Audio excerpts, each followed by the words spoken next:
Baik, selamat siang Ibu Bapak yang terkasih. Ya. Perkenalkan, saya Cynthia Pramudita Yasinta, biasa dipanggil Cynthia. Saya dari SMP Katolik Santa Maria Tulungagung. Di sini saya akan memaparkan terkait resume tentang pedagogi coding dan KA dari modul 5 pendidikan dasar dan menengah. Yang akan saya bahas di dalam ini tentang struktur modulnya. Yang pertama, prinsip-prinsip pedagogik. Kedua, pembelajaran berbasis HOTS. Ketiga, pembelajaran dengan TIPEK. Keempat, desain pembelajaran mendalam. Dan kelima, proyek micro teaching. Ya, oke. Yang pertama, tentang prinsip-prinsip pedagogik. Memahami karakteristik peserta didik. Memahami karakteristik peserta didik itu sangat penting agar nanti ketika kita menerapkan apa yang sudah kita pahami dan menjelaskan ke anak-anak itu nggak asal dan menyamaratakan kemampuan anak-anak. Ada latar belakang etnik, sosial, dan motivasi, perkembangan emosi juga itu penting untuk diperhatikan. Lalu yang kedua, teori belajar dan prinsip pembelajaran mendidik. Dari teori belajar dan prinsip pembelajaran mendidik ini pun kita juga harus penting dalam penerapannya. Yang ketiga, penguasaan konten dan kurikulum. Pemahaman terhadap struktur dan isi kurikulum coding dan KA itu penting.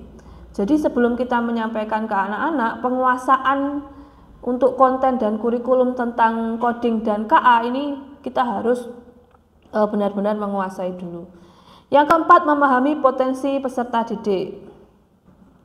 Jadi keterampilan kita dalam memahami potensi peserta didik itu juga tidak kalah pentingnya dengan memahami karakteristik peserta didik yang saya sampaikan di yang pertama tadi.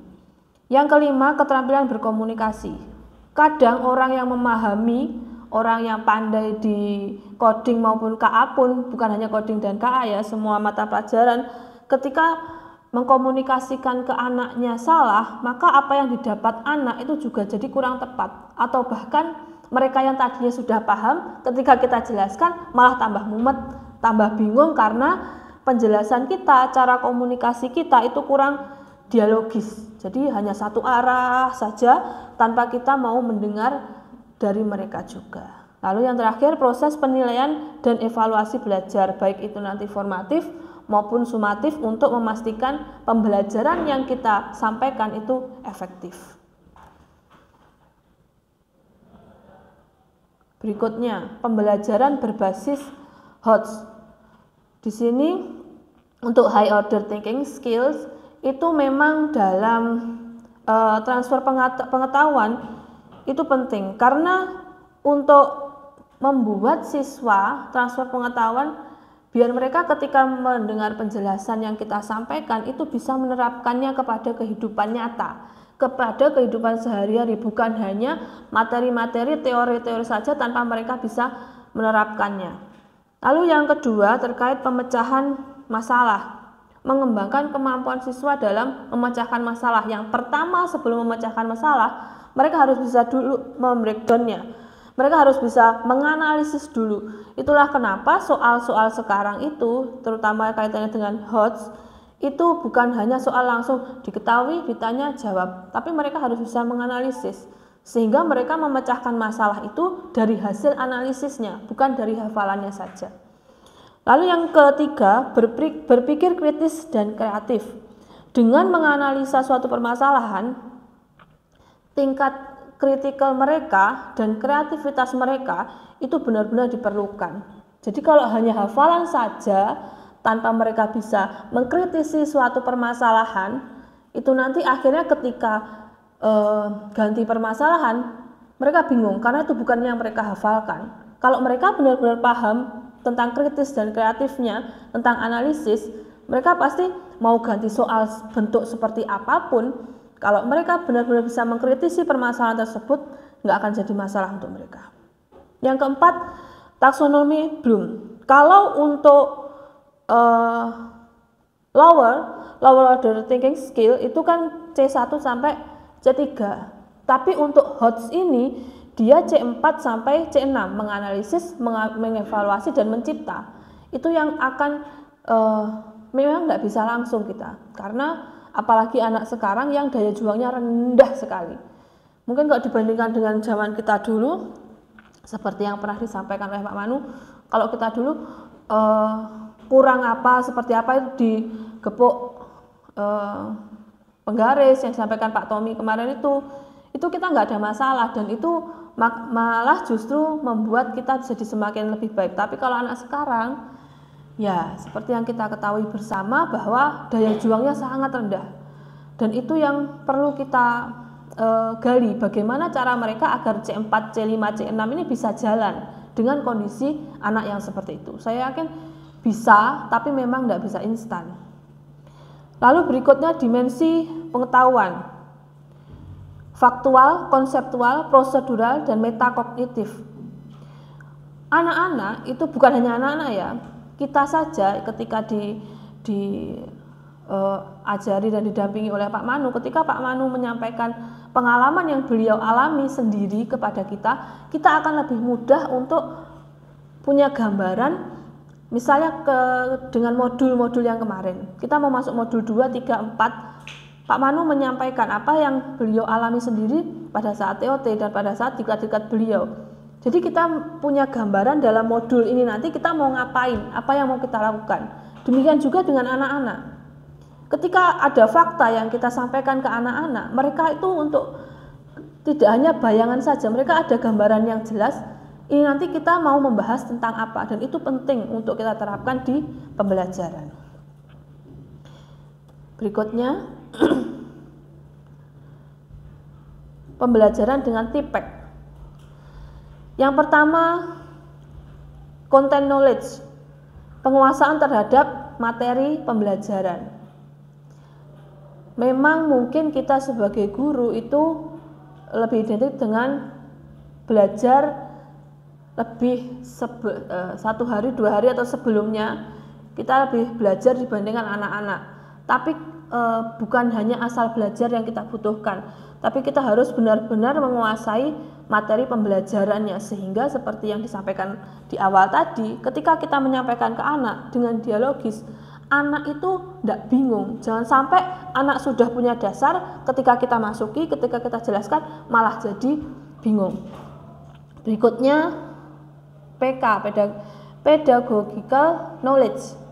Itu metode mengajar, strategi mengajar, manajemen kelas yang dibutuhkan di situ. Manajemen kelas itu sangat penting. Ketika kita nggak bisa menguasai kelas, kita ngomong terus padahal kelasnya rame, nggak karu-karuan, bandem-bandeman kertas, bungok-bungok, jegal-jegalan, dan kita tidak PK dengan hal itu, maka untuk berikutnya lagi kita mau masukkan materi sepenting apa, nggak akan masuk ke anak-anak karena kita nggak bisa menguasai kelas. Berikutnya technological knowledge atau TK, kemampuan menggunakan teknologi pembelajaran.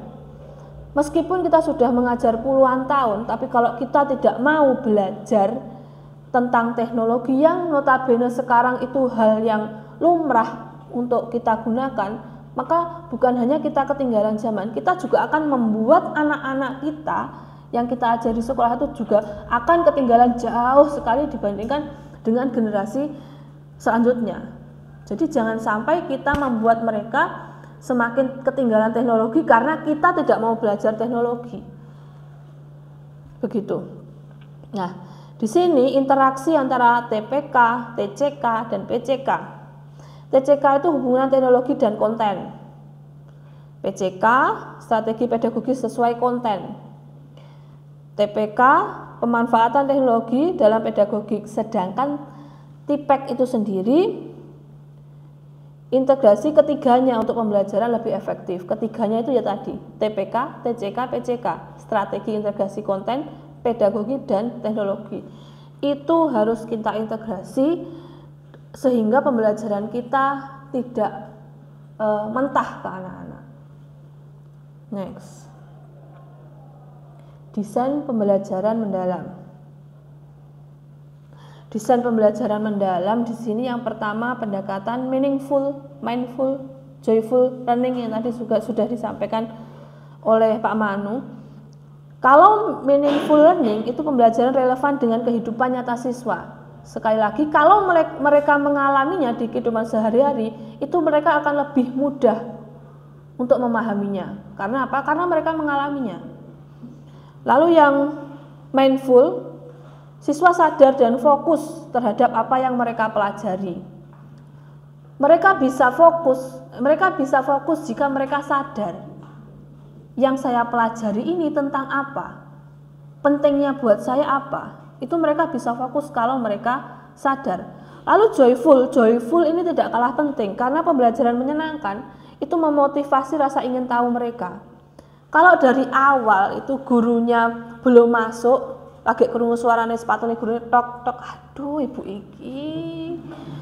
Nah, lagi matematika misalnya. Kebetulan saya guru matematika.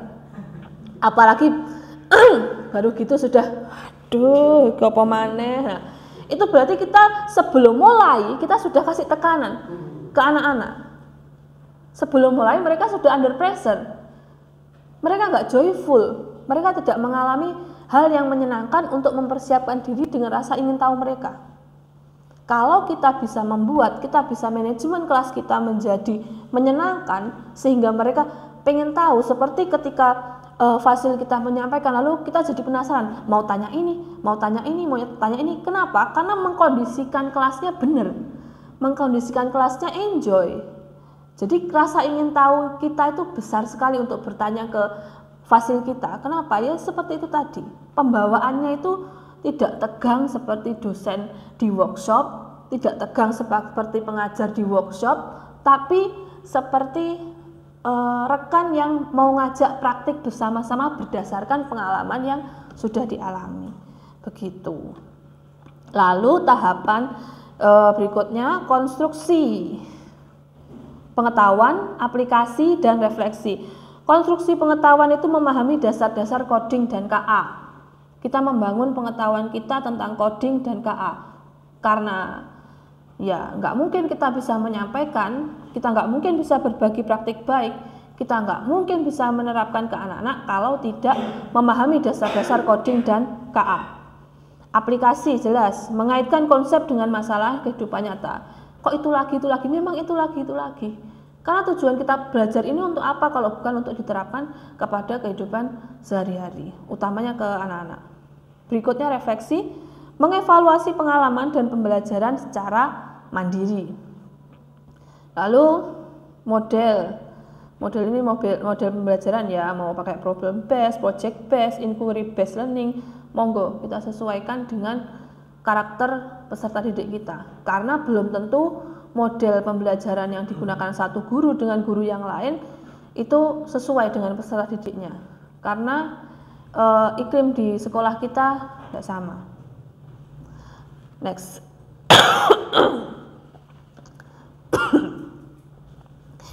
Nah, di sini untuk rancangan pembelajarannya, ya ini sudah biasa kita terapkan, kita laksanakan CP, TP, ATP, bahan ajar, LKPD, asesmen formatif dan sumatif.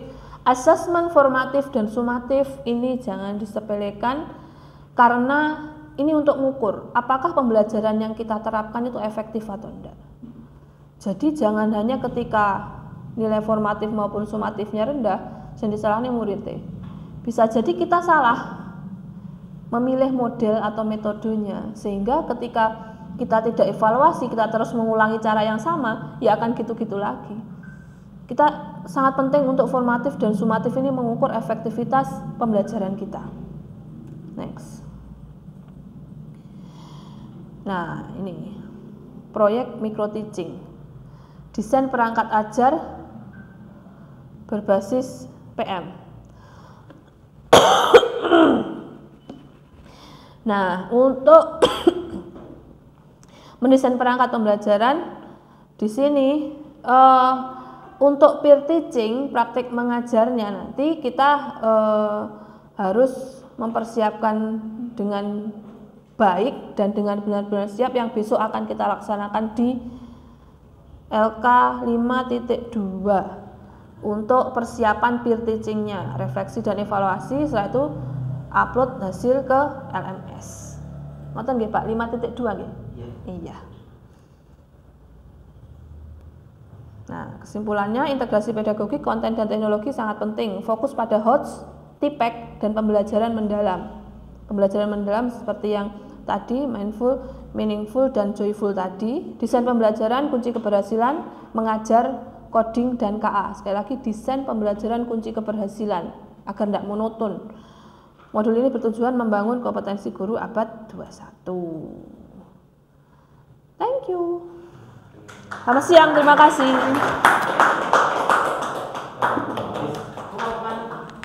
Halo? Oh.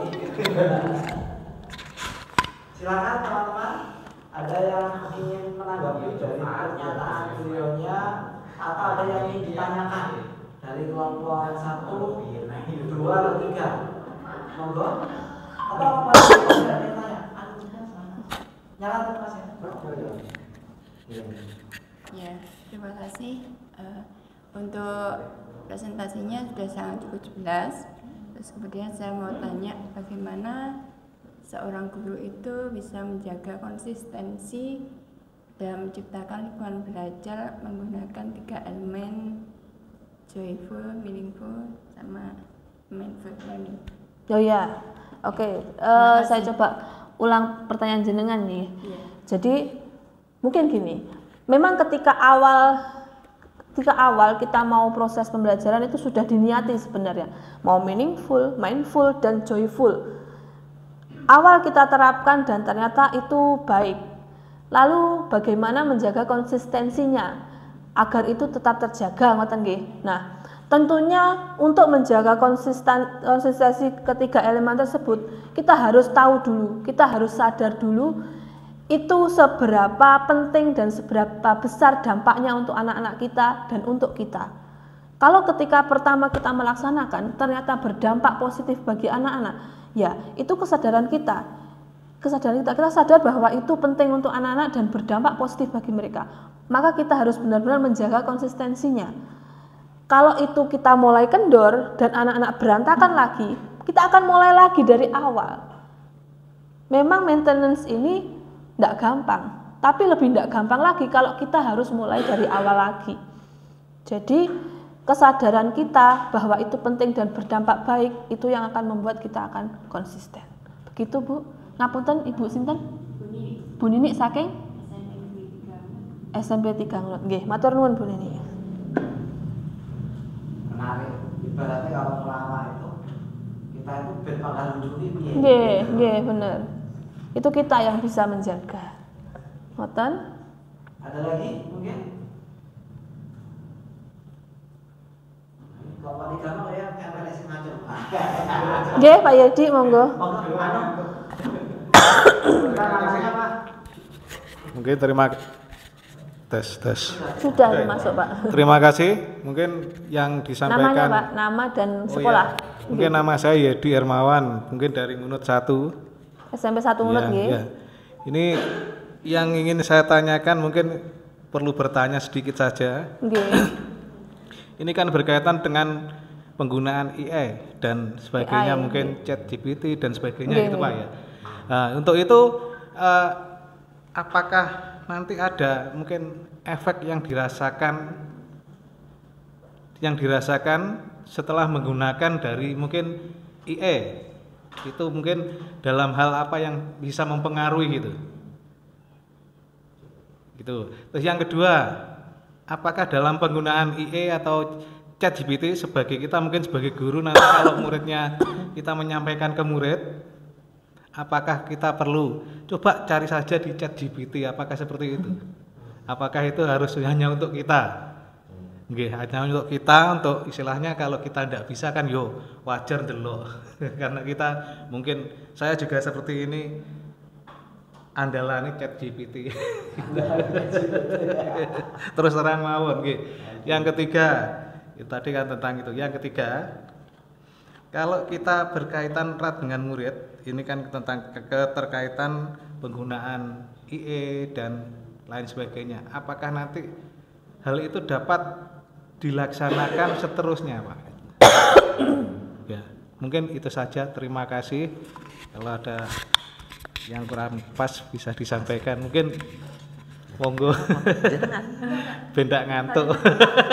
Loh, kok tanyanya kok Pak? Saya lupa, ya saya lupa, tidak apa-apa.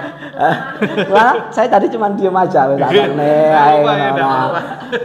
Karena ini pertanyaan Pak Yudi itu lebih umum, tidak menjurus kepada Oke. Lebih umum ya. Nah, terima kasih Pak Yudi.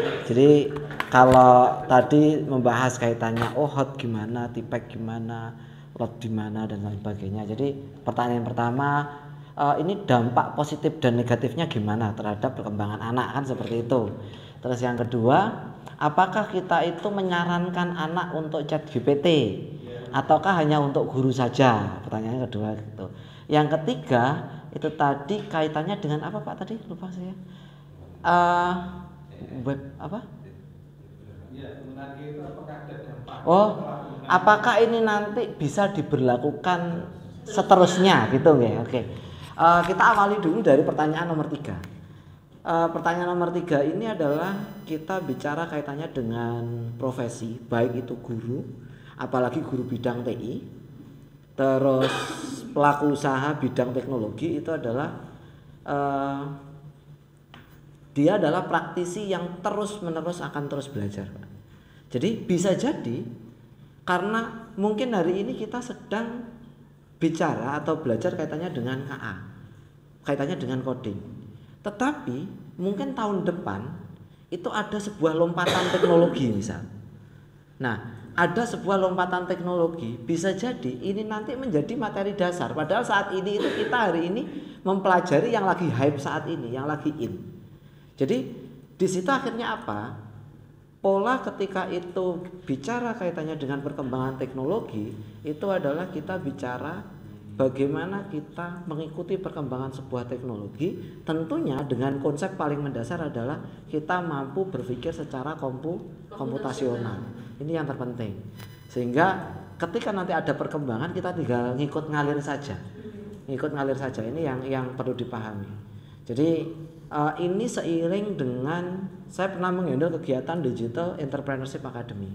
Jadi saya menghandle kegiatan Digital Entrepreneurship Academy itu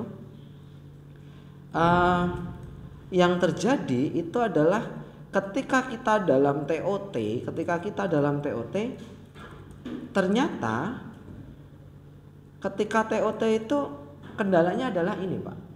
Di tahun 2022 itu bicara kaitannya dengan algoritma Facebook, Instagram, terus mulai mengenalkan TikTok. Ternyata di 2023 ada perubahan algoritma. Nah, ketika itu TOT kita belajar algoritma yang lama. Terus ketika kita praktek, loh, nah ini gimana? Terus kalau kita itu nggak ngikuti perkembangan, kita menggunakan algoritma yang lama, otomatis pesertanya itu nggak bisa ngikuti, nggak bisa menerapkan dengan kondisi saat ini, sehingga kita tetap harus mengikuti dengan dasar-dasar bahwasanya pola pikir konstruktif, pola pikir kemampuan komputasional dalam berpikir itu memang harus kita terapkan karena kita nanti terus belajar. Terus pertanyaan yang pertama kaitannya dengan ChatGPT.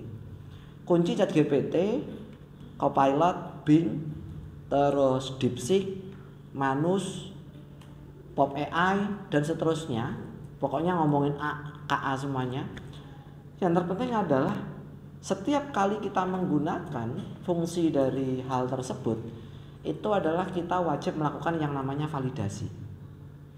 Karena ibaratnya kalau kita itu sedang menulis sebuah jurnal atau artikel, kita itu kan pasti, oh ini citasinya ngambil mana sih kan gitu, rujukannya ngambil mana. Nah ini wajib kita lakukan sebuah validasi. Sehingga apa yang disampaikan dari KA itu memang benar-benar valid. Memang benar-benar valid, sehingga di situ tidak ada informasi yang salah ataupun bias.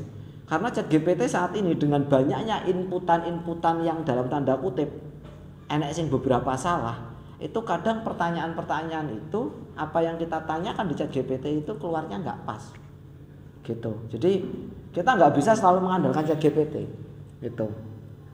Mungkin kita sedikit mundur lagi. Kita mundur lagi di era-era tahun 2020-an.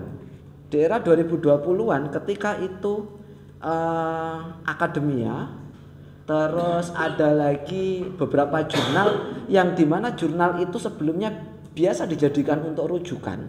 Di situ mudah publikasinya, nggak ada sortiran. Terus habis itu ternyata ketika itu ada seorang guru itu pengen melanjutkan sebuah studinya, mengambil referensi sekenanya. Setelah itu memang referensinya itu masuk, Pak. Referensinya itu masuk, kajiannya masuk. Tetapi ketika kita telisik, oh sumbernya apa? Oh akademia. Oh sumbernya satunya lagi adalah Blogspot, gitu.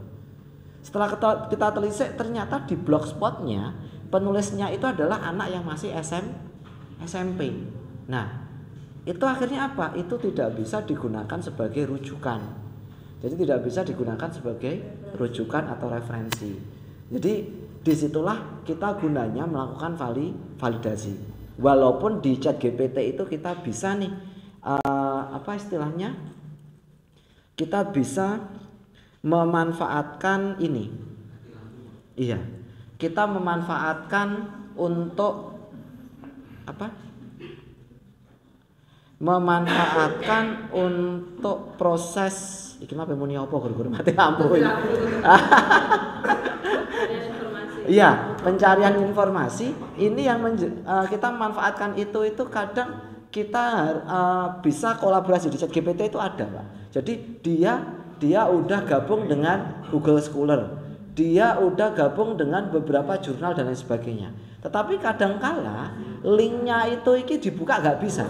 Paling saya yakin Bapak Ibu guru pernah ngalami itu. Jadi, nah ini sehingga kita wajib melakukan validasi. Sehingga kenapa saya sering mengatakan, oh di ChatGPT itu kadang bias, kadang linknya nggak kena. Sehingga saya itu harus mencari alternatif. Ini nanti nyarinya untuk mencari literasi itu di mana? Akhirnya saya sering menyampaikan, oh pakai Manus itu bisa. Dia mencari sumber secara real time, bukan sumbernya database. Kalau mencari referensi website, jadi dia real time mencari dari website yang ada melalui browser pencariannya punyanya Manus. Itu DeepSeek juga bisa, cuman DeepSeek itu penyajian datanya itu belum sebagus ChatGPT ataupun Manus. Jadi kalau di DeepSeek itu saya penyajiannya belum menarik, walaupun data hasilnya itu bagus gitu. Jadi kita bisa memanfaatkan itu. Terus yang kedua, dampak ya tadi. Dampak tadi pertanyaan kedua atau pertama? Kedua ya, dampak positif ataupun negatif. Yang pertama perlu kita ketahui ketika kita kemarin bicara etika, itu adalah ini Pak Yedi ya, Pak Yedi SMP Ngunet kalau nggak salah Pak ya, SMP 1 Ngunet. Saya punya teman Bu Yeni kalau nggak salah. Iya. Nah itu yang jelas pertama kita memahami konsep data apa yang kita bagikan di platform KA. Jangan sampai data itu pribadi, rahasia perusahaan, rahasia keluarga misal itu dibagikan di situ. Jadi sebetulnya KA itu nilai untungnya adalah mereka mendapatkan data gratis. Yang di situ bisa diolah. Dan dampak negatifnya apa? Ketika itu kita itu mempublish data pribadi kita di sana, orang nanti bisa memanggil data kita, walaupun proses indeknya agak lama. Jadi dampaknya itu. Terus yang kedua, kadang anak itu kalau tidak diberi batasan apa yang ditanyakan, dan ini urusan norma etika itu tidak ditanamkan kepada peserta didik kita, itu nanti anak itu akan berpikir liar. Jadi saya ini tadi pas istirahat itu iseng-iseng scroll algoritma Instagram saya itu hari ini lagi agak kacau. Agak kacanya gini ya. Isinya konten tools KA. Jadi di 1 bulan terakhir itu KA, efek kemarin ketika TOT itu. Nah, saya pas scroll itu ada orang membuat postingan, ada prompt yang di situ dilarang untuk beredar. Isinya mulai pembuatan bagaimana itu memanggil panduan untuk pembuatan bahan peledak. Ketika kita tanya itu nggak keluar kalau tanya langsung. Nah di situ disampaikan triknya gimana. Oh gimana membuat obat untuk penenang. Nah itu gimana cara manggilnya. Ketika itu kita manggil biasa itu pasti nggak mau keluar. Nah tapi dari situ disuguhkan, oh cara manggilnya itu promnya harus diapain dan lain sebagainya. Terus saya ketika menemukan informasi itu, ya sudah langsung saya skip. Khawatirnya apa? Itu malah meracuni pikiran saya. Nah jadi maksudnya itu adalah kita menanamkan kesadaran kepada peserta didik, di mana itu nanti ada batasan apa yang mesti ditanyakan, dieksplor dan dipelajari. Jadi ini yang menjadi tantangan kita bersama. Baik itu saya sebagai fasil, panjenengan selaku pendidik, ini yang nanti perlu ditanamkan kepada peserta didik kita. Apalagi tools-tools AI saat ini yang mungkin tidak lazim digunakan, itu dia itu bisa menembus batas. Dalam artian menembus batas itu konten kaitannya umur itu tidak ada yang namanya batasan-batasannya. Dia hanya dibatasi dari ketika dia submit. Ketika itu dia submit usianya 10 tahun. Nah, itu nanti ya kontennya perihal itu. Nah, itu di BART udah melaksanakan. BART sebelum jadi Gemini itu sudah melaksanakan. Tetapi di luar itu bebas-bebas saja hal itu. Nah, ini nih yang nanti perlu dipahami juga oleh teman-teman pendidik, sehingga ya tugas bersama kita sih. Karena ini juga nanti endingnya itu kan anak didik kita itu kan penerus kita gitu. Kalau pikirannya kok malah koyok Shinchan itu kan bahaya juga. Kan gitu nggih. Shinchan itu kan bocah cilik tapi dewasa belum waktunya. Iya, jadi seperti itu Pak Yedi. Itu. Ya, bisa jadi nanti itu kalau diaktualisasikan tidak masalah Pak. Yang menjadi masalah itu tidak diaktualisasikan. Istilahnya kalau sekarang itu ibaratnya ada istilah bocah gledem kan enten. Nah, ini yang malah bahaya gitu. Kalau Shinchan itu masih diaktualisasikan. Orang itu tahu polanya, gerakannya itu tahu, ingatnya mudah. Tapi kalau gledem ini yang bahaya ini. Seperti itu Pak Yudi. Mungkin nanti Bu penyaji ada tambahan. Nah ini karena saya melangkai penyaji. Betul. Oke. Baik, terima kasih Pak Manu atas penjelasannya sangat jelas. Mungkin saya hanya menambahkan sedikit kepada Pak Yedi.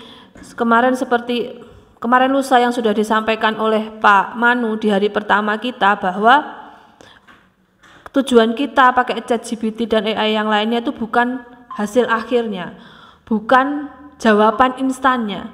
Tapi ketika kita masukkan prompt dengan benar, prosesnya benar, maka apa yang kita minta, apa yang kita panggil akan lebih tepat dengan prompt yang tepat, proses yang benar. Ngoten nggih Pak Manu nggih.